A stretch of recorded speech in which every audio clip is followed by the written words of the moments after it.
নমস্কার বন্ধুরা, life easy আমিতে আপনাদের সবাইকে স্বাগত জানাই। আজ আমি আপনাদের সাথে শেয়ার করব সুজির পকোড়ার রেসিপি। এই সুজির পকোড়াগুলো খেতে কিন্তু খুবই মুখরোচক আর টেস্টি হয়। তো দেরি না করে রেসিপি শুরু করব। আর আমার চ্যানেলে নতুন হয়ে থাকলে চ্যানেলটি সাবস্ক্রাইব করার অনুরোধ রইল। দেখুন, আমি এখানে সুজির পকোড়া বানানোর জন্য এখানে 1 কাপ পরিমাণ সুজি দিয়েছি। এবার সুজিটা ভিজিয়ে রাখতে হবে, তার জন্য আমি এখানে টক দই দিচ্ছি। আমি এখানে 6-7 চামচের মতো টক দই দিচ্ছি, এটা ছোট চামচে দিয়েছি। আর আপনাদের কাছে যদি টক দই না থাকে সেক্ষেত্রে আপনারা পাতিলেবুর রস ব্যবহার করতে পারেন। এবার আমি জল দিয়ে এটা ঘন ব্যাটার তৈরি করব। একটা কথা খেয়াল রাখতে হবে, এখানে কিন্তু বেশি জল দেওয়া যাবে না, অল্প অল্প করেই জল দিতে হবে যাতে করে না পাতলা হয়ে যায়। তো দেখুন, আমি কিন্তু খুবই অল্প অল্প করে জল দিয়ে এটা গুলে নিয়েছি। ঠিক এরকম ঘন রেখেই কিন্তু তৈরি করতে হবে। এবার আমি এইটা 10 মিনিটের জন্য রেখে দেব।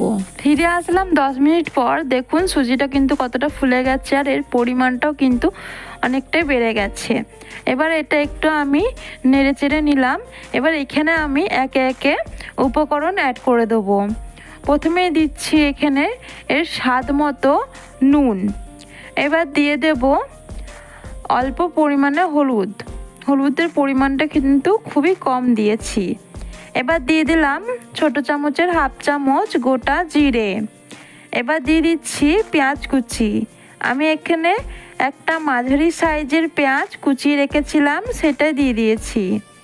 এবার আমি দিয়ে দিচ্ছি গ্রেট করে রাখা রসুন, আর দিয়ে দেব গ্রেট করে রাখা আদা।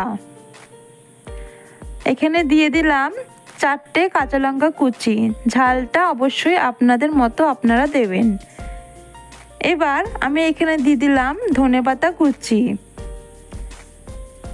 এবার সমস্ত উপকরণ আমি এর সাথে খুব ভালো করে মিশিয়ে নেব। বন্ধুরা, এই রেসিপিটা কিন্তু অবশ্যই আপনারা একবার হলেও ট্রাই করবেন। আশা করছি আপনাদের অনেক ভালো লাগবে। দেখুন, খুব ভালো করে মাখিয়ে নিয়েছি। এবার আমি এখানে দিয়ে দিলাম ছোট চামচের 1/2 চামচ খাবার সোডা, আর দিয়ে দিলাম ছোট চামচের 1/2 চামচ চিলি ফ্লেক্স। ঝালটা অবশ্যই আপনারা নিজেদের মতো দিয়ে দেবেন। এবার এই দুটো উপকরণ দিয়ে এর সাথে খুব ভালো করে মিশিয়ে নিচ্ছি।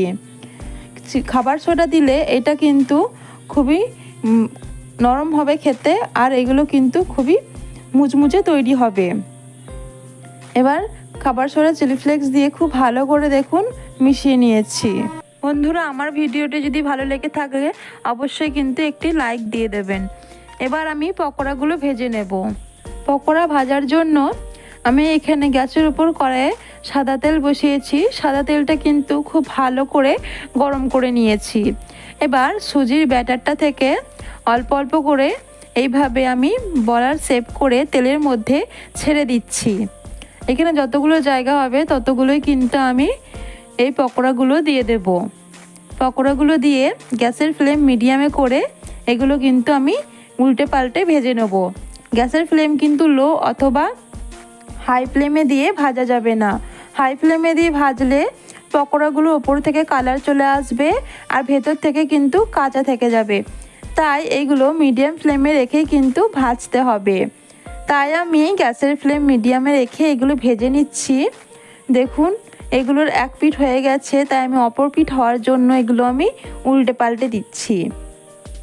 এগুলো উল্টে পাল্টে আমি কিন্তু লাল লাল করে ভেজে নেব। দেখুন, পকোড়া কিন্তু এখানে সব লাল লাল করে ভেজে নেওয়া হয়ে গেছে।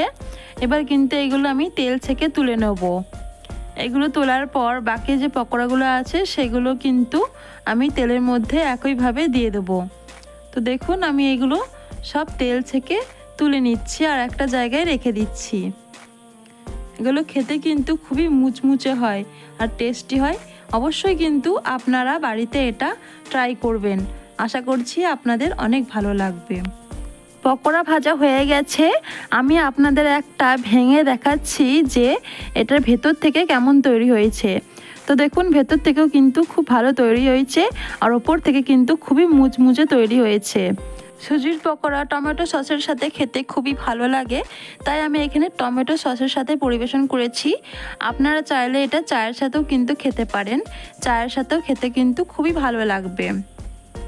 তো এই ছিল আজকের ভিডিও। আজকের ভিডিওটা কেমন লাগলো অবশ্যই আপনারা কমেন্ট করে জানাবেন, আর এইভাবে বাড়িতে তৈরি করে খেলে অবশ্যই কিন্তু আমার ভিডিওতে কমেন্ট করবেন। আর আজকের ভিডিওটি ভালো লেগে থাকলে লাইক অ্যান্ড সাবস্ক্রাইব করে দিয়ে পাশে থাকবেন এরকম নতুন নতুন ভিডিও পাওয়ার জন্য। ধন্যবাদ।